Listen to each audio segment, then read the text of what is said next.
Hi, so welcome to Global History and Geography. The purpose of this video is to quickly go over the syllabus and kind of highlight some important things for you to learn to know this year about our course. So this is what we call a survey course. That means we're going to be talking about all different parts of the world across time. And what we're going to be looking for is constant themes that connect, as well as things that we can see and reflect on the past, as well as make connections to today. So when we talk about social studies, there are some important skills that we really try and work on this year. Probably the biggest one that we'll be working on is essay writing. All right, so we do try and write at least one or two essays each quarter, and that's to help prepare you for next year when you will be taking the Regents exam and completing a specific type of essay known as the enduring issues essay. We do a lot of comparing and contrasting, seeing as we're looking at time periods and in all parts of the world. We might compare how, let's say, Rome and China both handled leadership during the classical age. We do try and do a fair amount of working in groups with keeping physical distance. We will continue to try and do that this year. And we do try and make timelines and create visual aids to help us kind of put a pinpoint on what we're talking about. So this year, we have a digital textbook. So in class, I'm going to show you how we're going to access that digital textbook. And then throughout the year, you will be assigned readings or possibly some other activities using that digital platform. It's called National Geographic's World History, Voyages of Exploration. It's got some great visuals in it and some great information for us. And I think you'll find the vocabulary tool super helpful. So for my class, I don't really mind if you have an entire binder dedicated to social studies or just a section of a binder. Either one is fine. Though I would ask you to bring it to class every day so that whatever papers I do hand out, you can place in a organized fashion. You do need to bring a writing supply to class, either 2 pens or 2 pencils, whatever you feel more comfortable writing in is fine by me. A calendar, a planner, an agenda to record your assignments is also super useful. Some of you might use Google Keep on your Chromebook, that's fine, but a place to record your assignments is important. You're going to need your Chromebook just about every day, so please make sure it's charged when you bring it to class. And having a pair of headphones handy would be super useful. As far as grades go, we have 2 categories which are weighted in global. 50% comes from practice activities and 50% comes from assessment activities. So for example, classwork or homework is something that's going to end up in our practice category.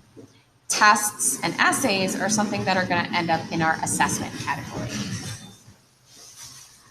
Is there homework? There will be homework every single Monday that is posted on Google Classroom.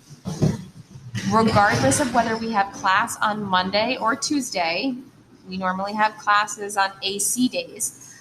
You should always check Google Classroom on Monday to see what assignments are going to be due by the end of the week. So the same thing is true on Fridays. Your homework will always be due on Friday. Even if we don't have class that Friday, assignments are always given on Monday and are always due on Friday. I do accept late homework. However, if I see a trend of homework coming in late, you will be asked to come after school or maybe before school during student prep to make some of that up, and I will be contacting home to ensure that everyone is on the same page. If you're absent, make sure that you check Google Classroom, ask a classmate or myself or Miss Mann to get the notes that you missed, right? There is an absent folder in our classroom that can be utilized for you to see if anything was handed out. And if you miss a test or a quiz, please make sure that you do schedule a time so that that assessment can be made up. As far as extra help, you have that student prep time in the morning from 7:40 to 8 a.m. each day. I will be in room 10. Miss Mann will be available in room 16 for our class 4AC. If you want to stay after school, if after school works better for you, just make sure that you check with us and that we have the ability to stay with you.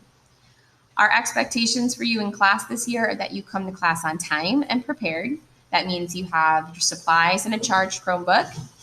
That you're respectful to others. When someone is talking, you don't try and talk over them, whether that be a fellow classmate or myself or Miss Mann. You follow all the school rules, and that you try and participate and have fun. We really do want you to have fun this year and enjoy what we're learning about. It's super interesting, and I hope that we can make it interesting to you as well. The last two things I wanted to show you were some useful things around our classroom. So in our classroom, we have something called the timeline. It is color-coded, blue for Asia, yellow for Africa, pink for Europe, green for the Middle East, and orange for the Americas. It's a good, useful tool as we're talking. If we're talking or learning about, let's say, the Qin dynasty in China, you can look at the timeline and see what other civilizations, what else was going on around the world at the same time. The other item I wanted to show you is that in the front of the room, on the side, the collapsible wall, you'll see a description of something called our enduring issues. It's always useful to walk over there and read the descriptions of each one of the issues that we will see this year. And the last useful spot of information in the classroom is in the back corner. It's our historical thinking skills board. And those are some of the words that you're going to hear a lot as we talk. We're going to talk about historical and geographic context this year. We're going to talk a lot about purpose and audience, why something was written, whether something is a primary source or a secondary source. So those are 3 places in the classroom that are always there for your reference. Thank you for paying attention during this video, and you can use this video to help you answer the questions on your formative.